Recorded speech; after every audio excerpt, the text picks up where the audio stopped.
किसी ने खूब कहा है कि कर्म के पास ना कागज है ना किताब है, फिर भी सारे जगत का हिसाब है। हेलो फ्रेंड्स, आप हैं आपके चैनल पीस ऑफ सोल पर। आज की कहानी बहुत ही इंटरेस्टिंग है, जो आपको भी सोचने पर विवश कर देगी कि आखिर इस कर्म का फल किसे मिले। अंत में भगवान स्वयं बहुत खूबसूरती से इस समस्या का समाधान करते हैं। कहानी शुरू करने से पहले अगर आपने अभी तक इस चैनल को सब्सक्राइब नहीं किया है तो इसे सब्सक्राइब करें, क्योंकि इस चैनल पर मेरा प्रयास है कि आपको कुछ अच्छा सुनाया जाए। तो शुरू करते हैं आज की कहानी। एक समय की बात है, एक प्रतापी राजा था। उसने अपने राजमहल में ब्राह्मणों के भोजन का आयोजन किया और यह आयोजन उसने अपने बाग बगीचे वाले स्थान पर रखा था। इसीलिए रसोइया भी उसी स्थान पर जाकर भोजन पका रहा था। उसी समय आकाश से एक चील आया। उस चील ने अपने मुंह में सर्प को दबाया हुआ था। जब वह उस बगीचे के ऊपर से निकला तो सर्प ने उस चील को डसने की कोशिश करी। इसी प्रयास में कुछ बूंद उस भोजन के बर्तन में गिर गई, जिसमें ब्राह्मणों के लिए भोजन पकाया जा रहा था। लेकिन वो इस रसोइये को इस बात का पता ही नहीं चला। उसे जरा भी आभास नहीं हुआ कि जहर की बूंदें इस बर्तन में गिरी हैं। फलस्वरूप वो सारा भोजन जहरीला हो गया और यह भोजन ब्राह्मणों ने खा लिया। तो जहरीला भोजन होने के कारण सभी ब्राह्मणों की मृत्यु हो गई और एक साथ इतने ब्राह्मणों की मृत्यु हो जाना कोई अच्छी बात नहीं थी। यह तो घोर पाप हुआ। अब भगवान के सामने यह प्रश्न उठा कि इस पाप की सजा किसे दी जाए।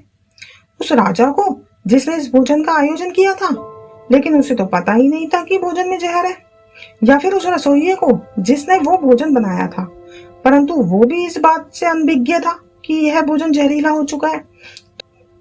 तो क्या सजा उस चील को दी जाए जो उस सर्प को लेकर वहां से निकला, या फिर सजा उस सांप को दी जाए जिसने आत्मरक्षा के लिए उस जहर को उगला।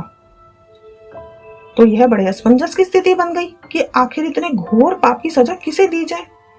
तो इस कर्म की सजा के लिए काफी दिन बीत गए। तो फ्रेंड्स, आप कमेंट करके मुझे बताइए कि आपका क्या विचार है कि किसे सजा मिलनी चाहिए।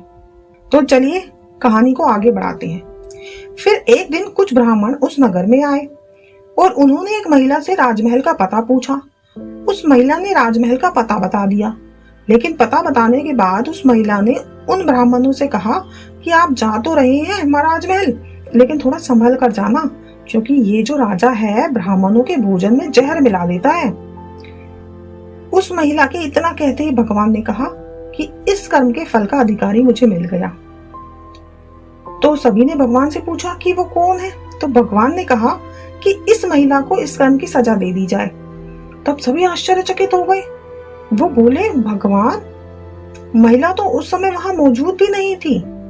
ना उसने जहर मिलाया, ना उसने भोजन पकाया, ना ही उसने उन ब्राह्मणों को भोजन कराया, फिर इसकी सजा उसे क्यों दे रहे हैं। तब भगवान ने कहा कि किसी भी कर्म का आनंद जो सबसे ज्यादा लेता है उसी को उसका फल भुगतना पड़ता है। इस पूरे कर्म में ना तो रसोइये को आनंद की अनुभूति हुई, ना राजा को अनुभूति हुई, ना सर्प को हुई, ना चील को हुई, लेकिन इस घटना का सबसे ज्यादा आनंद और सबसे ज्यादा रस इस महिला को मिला है। इसीलिए इस कर्म की सजा इसे ही भुगतनी पड़ेगी। तो फ्रेंड्स, इस कहानी से हमें शिक्षा मिलती है कि कर्म के फल की व्याख्या इतनी आसान नहीं है। शब्द ही हमारे कर्म है। हम जो काम करते हैं वो तो हमारे कर्म होते ही हैं, लेकिन जो हमारी किसी के प्रति भावना है वही हमारे कर्म है। हमारे विचार ही हमारे कर्म है। अगर आपने अपने विचारों पर नियंत्रण करना सीख लिया तब आप एक महान इंसान बन जाते हैं। जब आप अच्छा सोचते हैं तो आपके साथ अच्छा ही होता है। इसीलिए दोस्तों, किसी के भी बुरे कर्मों की आलोचना नहीं करनी चाहिए। तो फ्रेंड्स, कैसी लगी आपको ये कहानी, कमेंट करके जरूर बताइए। तो मिलती हूँ किसी और कहानी के साथ। तब तक मुस्कुराते रहिए और दूसरों के मुस्कुराने की वजह बनिए।